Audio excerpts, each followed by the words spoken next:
Должны есть мы сильнее немощи немощных носите и на себе угождати, и что же вас ближнему да угождает во благое к созданию, ибо и Христос не себе угоди, но яко же есть писано, поношение поносящих тебе на подошенамя, великого предписано выше в наше наказание, преднаписавшася, да терпением и утешением Писанию упования имамы. Бог же терпение, утешение да даст вам тожде мудрствовать и друг о другу о Христе Иисусе, а единосущно единоусты славите Бога и Отца Господа нашего Иисуса Христа. Тем же приемлете друг друга, яко и Христос прият во славу Божию. Frères, nous devons nous l'effort de porter les infirmités des faibles et de ne point rechercher ce qui nous plaît, que chacun de nous cherche à plaire au prochain et vu du bien pour l'édification, car le Christ n'a pas recherché ceux qui lui plaisant, mais que, comme il est écrit, les outrages de ceux qui insultant retombant sur moi, ou tout ce qui fut écrit dans le passé l'a été pour notre instruction, afin que par la patience et par la consolation des Écritures, nous possédions l'espérance que le Dieu de patience et de consolation vous donne d'avoir les mêmes sentiments les uns envers les autres selon le Christ Jésus, afin que d'un même cœur et d'une même bouche vous puissiez glorifier le Dieu et Père, notre Seigneur Jésus-Christ. Aussi soyez accueillants les uns pour les autres, comme le Christ le fait pour vous, à la gloire de Dieu. И Духове Твоему, 26, аллилуйя, аллилуйя, аллилуйя.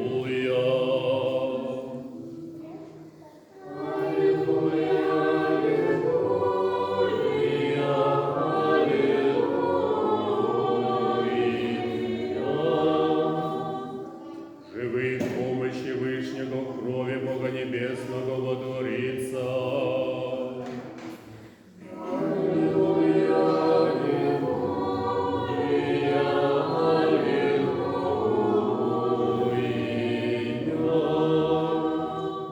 Речет Господи вид, заступник Моисей, прибежище мое, Бог мой, и уповаю на Него.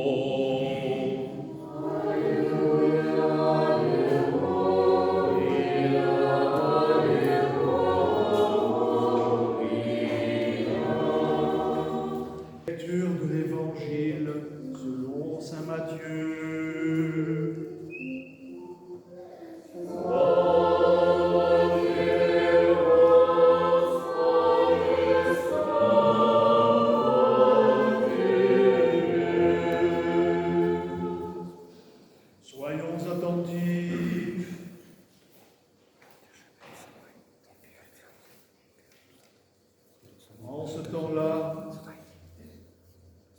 comme Jésus était en chemin, deux aveugles le suivaient en criant « Aie pitié de nous, fils de David !» Jésus, arrivé à la maison, dit aux aveugles qui l'abordaient « Croyez-vous que je puisse faire cela ?» Ils lui dirent « Oui, Seigneur, tu le peux. » Alors il leur toucha les yeux en disant « Qu'il advienne selon votre foi. » Mais à peine furent-ils sortis qu'ils répandirent sa renommée. Alors Jésus les avertit. Leurs yeux s'ouvrirent et Jésus les avertit. Prenez garde, dit-il, personne ne doit le savoir. Mais à peine furent-ils sortis, qu'ils répandirent sa renommée dans toute la communauté, tandis qu'ils sortaient, on lui présenta un procédé muet. Le démon fut expulsé, le muet se mit à parler, et les foules émerveillées s'écriaient « Jamais on n'a vu pareille chose en Israël !» Mais les pharisiens disaient « C'est par le prince des démons qu'il expulse les démons. » Jésus parcourait toutes les villes et les villages, enseignant dans les synagogues, proclamant la bonne nouvelle du royaume et guérissant les peuples de toute maladie et de toute infirmité.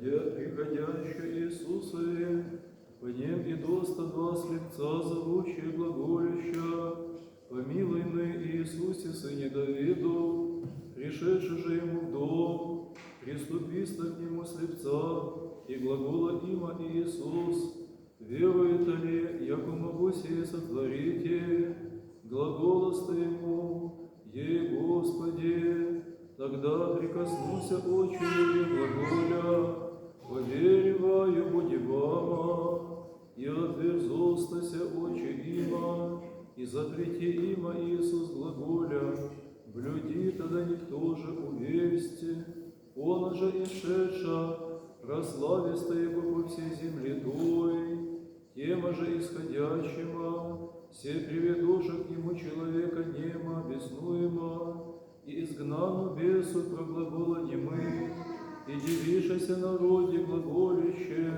яко николи же явися такого и Израиле, фарисей же глаголаху, а князя бесовстив изгонит бесы, и прохождаши Иисус грады вся и веси, уча на сонмищах их, и проповеда Евангелие Царствия, и целя всяк недуг, и вся боязю глюдев.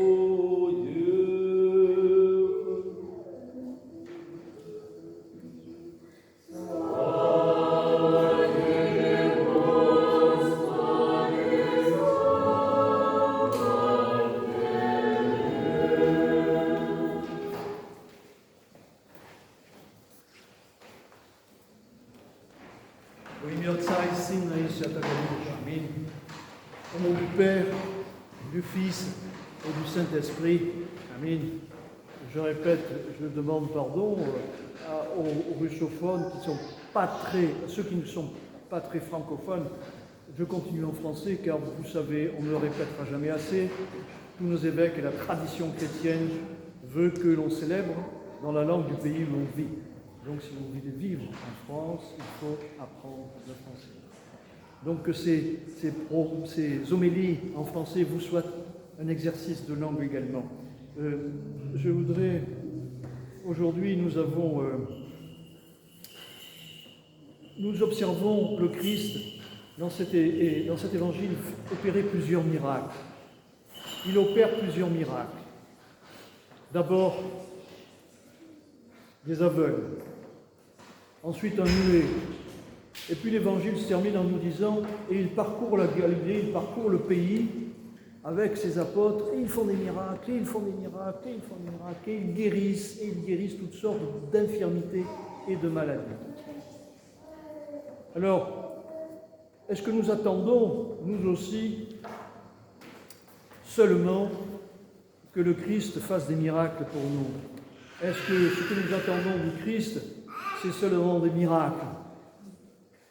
Est-ce que je le reformule? Est-ce que, hypocritement, nous n'attendons pas seulement du Christ qu'il fasse pour nous quelques miracles pour arranger notre situation, arranger nos problèmes de crédit, nos problèmes de voisinage, arranger tout ça, lui qui peut guérir les infirmités, et puis aussi nos petites maladies, qu'il les guérisse, Seigneur, guéris-moi.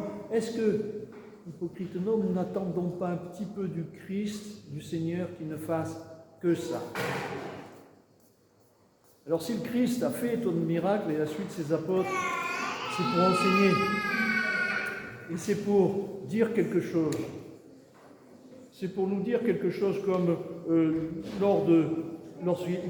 il l'a explicité lors du précédent évangile que nous avons lu, celui du paralytique, en s'adressant aux scribes qui avaient enfermé la loi dans un pharisianisme nouveau Et ne sommes-nous pas, nous aussi, tentés de recréer à chaque époque des pharisianismes nouveaux, de rester à la surface des choses et d'enfermer l'essentiel? Comme il l'a dit aux scribes, que croyez-vous qu'il soit plus facile de dire? Tes péchés te sont remis ou prends ton travail, marche. Le Christ a rétabli l'ordre des choses dans ce miracle. On nous avons lu l'évangile la semaine dernière. Il a rétabli l'ordre des choses dans la notion des gens et des scribes. C'est-à-dire que l'ordre spirituel est plus important que l'ordre matériel. Les questions spirituelles sont d'un ordre considérablement, j'allais dire infiniment plus importante et déterminante et causant que l'ordre matériel des choses. Souvenez-vous de Saint Luc de Saint-Phéropole qui guérissait, un grand scientifique, saint contemporain, d'abord qui guérissait en tant que médecin et puis petit à petit avançant dans la spiritualité, il a fini par guérir aussi sans intervention médicale. Et l'ordre spirituel est plus important que l'ordre matériel des choses. Et ce que nous enseigne le Christ avec ses miracles, c'est ça, c'est remettez à sa place la création. La création n'est pas un rebut, une erreur.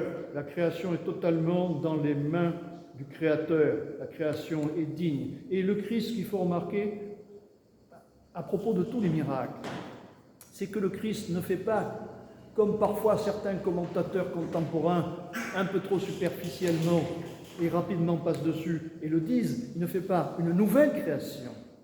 La création est faite, il n'y a rien à refaire, il n'y a rien de mauvais, il n'y a aucune erreur. La création est faite, elle existe, elle est, et il est, elle existe, et il est dans sa création. Et quand il opère des miracles, il ne fait pas quelque chose de magique, quelque chose qui sort de la création. Il utilise la création, il se sert de sa création lui obéit, il n'a pas besoin de faire autre chose qui en sort. C'est pour dire combien la création est respectable et infiniment plus riche que ce qu'on pense, que ce que nous pensons. Et là, dans ce dimanche, aujourd'hui, il guérit des infirmités. Aveugle-né, muet-né, il guérit non pas des maladies, mais bon, c'est ce qu'il y a de plus courant, la maladie. Seigneur, je suis malade, je suis tombé malade, j'ai attrapé un virus, ou alors, souvenez-vous, la femme hémorroïste, il y avait des pertes de sang sans arrêt. Là, il guérit une infirmité, une malfaçon, va-t-on dire, de naissance, les aveugles de naissance. Ça veut dire quoi? Ça veut dire que le Christ intervient sur sa création et remet en ordre la création. Il réordonne la création comme elle doit être au sein des hommes. Et ensuite, il guérit un muet. Alors là, il y a un autre cas de guérison, d'intervention qui est très important. On sous-estime beaucoup de nos jours, c'est les cas de possession. Les cas de possession sont rares, mais ils existent. C'est un homme qui est né normal, normalement constitué, et qui donc est en pleine, tout à fait en cohérence dans la création du Christ. Mais il a été victime de démons qui sont emparés de lui, qui l'ont rendu muet. Donc le Christ là aussi intervient, non pas en dehors de la création, il fait pas, il n'a pas une super arme comme un héros de Marvel qui fait tout pour nous sans qu'on bouge de notre divan. Non, là, pour intervenir sur les démons, il leur commande. Il commande aux démons. Il chasse les démons. Alors, il y a quelque chose d'intéressant à retenir, c'est la réaction, et à commenter, c'est la réaction des pharisiens qui sont là, des scribes en particulier, qui disent « S'il commande aux démons, c'est qu'il chasse les démons par les démons. C'est que sa puissance, il la tient des démons. » C'est un raccourci de pensée, de type binaire, comme on la rencontre aujourd'hui dans la pensée contemporaine, qui est exclusivement binaire, qui n'arrive pas à en sortir, hélas. Et c'est presque syllogistique. Hein. Non, ce n'est pas forcément parce qu'il chasse les démons qu'il les chasse au nom de démons. C'est un raccourci de pensée un peu trop facile. Alors le Christ chasse les démons, oui. Est-ce qu'il est pour autant soumis aux démons? Non. C'est trop court comme pensée. Il a pouvoir sur les démons, mais il ne leur est pas soumis. c'est eux qui sont soumis au Christ. Soumis, c'est mettre en dessous en position hiérarchique inférieure. Or, le Christ est membre du démon. Les démons lui sont soumis, oui. Ce n'est pas pour autant qu'il est un démon, non. Au contraire, les démons sont sous son pouvoir. Souvenez-vous de l'évangile où il chasse les démons qui sont légions d'un possédé, et ces démons qui lui demandent de pouvoir entrer dans un troupeau de porcs. Le Christ reçoit une demande des démons et leur permet, c'est-à-dire que les démons leur sont soumis. C'est quelque chose de difficile à comprendre pour notre pensée contemporaine qui voit tout en binarité, blanc et noir, bon, méchant. Les démons sont soumis au Christ, oui. Et quoi? Il est tout-puissant ou il est tout-puissant à moitié seulement? Il est tout-puissant, il commande à tous. Il ne peut pas y avoir de dualité dans l'unité. Dans la divinité, il n'y a pas de dualité. Un mystère difficile à comprendre, mais si on veut bien s'en donner la peine et faire son mea culpa, avoir un retour intérieur, on peut comprendre que si le Christ utilise de plus en plus les démons aujourd'hui pour faire certaines choses, c'est peut-être parce que ses frères, les fidèles, les croyants, ne font pas assez ce qu'on attend d'eux. Souvenez-vous, si le mal progresse, ce n'est pas à cause de ceux qui font le mal, mais c'est à cause des gens de bien qui ne font rien. Un dernier mot pour vous rappeler à ce sujet de ne pas tomber, à ce sujet des difficultés actuelles et de la montée en puissance des démons, des attaques du démon, de l'adversaire en ces temps-ci. Il est urgent de rappeler, de ne pas tomber dans le piège majeur que nous tend l'ennemi par cette montée en force d'attaque, qui serait de tomber dans la haine de l'ennemi. Ne laissez pas un pouce de haine prendre possession du territoire de votre cœur. Là, vous auriez tout faux. Et en croyant, en souhaitant partir au combat physique contre des mécréants, c'est-à-dire qui ne croient pas, ceux qui pervertissent notre foi, ceux qui injurent à la foi, ceux qui persécutent, etc. En croyant défendre votre foi, notre foi, de façon physique active, nous devenons indignes de cette foi, dont le principal commandement est le respect mutuel et l'amour mutuel. Je vous rappelle ce conte soufi que je cite parfois de cette assemblée de frères en prière. Pourquoi soufi? Parce que la sagesse orientale est pleine la littérature orientale, la culture orientale est pleine de contes qui sont riches d'enseignements humains et spirituels. Et donc il y a un groupe de frères très unis, de cœur, en prière, qui prient, qui savent qu'ils sont là pour ça et qui trouvent leur joie. Et bien sûr, cela ne plaît pas au démon. Et le démon s'acharne. Et il essaie de couper la chaîne de ses frères en prière, de les séparer pour casser la prière. Il n'y arrive pas. Il tente la jalousie, il tente le persiflage, ça ne marche pas. Alors il part furieux. Il part furieux à quelques mètres de là, dans le village. Au premier café qu'il rencontre, qu'il trouve, il a vite fait en 3 secondes de mettre le bisbille entre les jambes. Comme c'est facile. Et en 2 minutes, la bagarre monte, le bruit de la bagarre enfle, ils se battent. Et le bruit de la bagarre vient aux oreilles des frères en prière. Un de ses frères touché de compassion, mais toujours dans la prière, dans cette chaîne de prière insécable, un de ses frères touché de compassion pour ces gens qui se battent, pour ce désordre dans le monde qui n'est pas agréable, se dit, je vais les aider comme je peux de ma sagesse, de mon amour, pour arrêter cela. Et donc, il décide d'aller aider ces gens-là dans le café, pour les apaiser. Il quitte la chaîne. Et à cet instant, on entend le diable ricaner et partir satisfait. Il a atteint son but. Alors ne soyez pas comme ce moine. Malgré toutes ces bonnes intentions, l'enfer est pavé de bonnes intentions. Ne lâchez jamais. Ne lâchez jamais ce pourquoi nous sommes sur terre, nous chrétiens. pour la prière, le respect mutuel, l'amour mutuel les uns des autres et l'amour dans l'unité avec notre Créateur. C'est la prière qui peut changer le monde. On dit c'est la prière du moine qui soutient le monde. Eh bien, que la prière, que notre prière puisse apporter ce soutien à ce monde en péril et en difficulté aujourd'hui, humblement, à sa mesure, et même sans que nous cherchions à le faire, sans y prêter attention, simplement le fait de le faire inonde le monde de bonté et d'amour, et c'est ça qui peut faire changer, attendrir les cœurs méchants et faire changer le monde. Alors que notre prière soit ardente pour qu'elle puisse éventuellement avoir un effet sur le monde, et d'abord sur nous, les uns pour les autres, et non nous les uns les autres, mais vous les uns les autres, et que votre prière soit ardente jour et nuit, les uns pour les autres. Amen.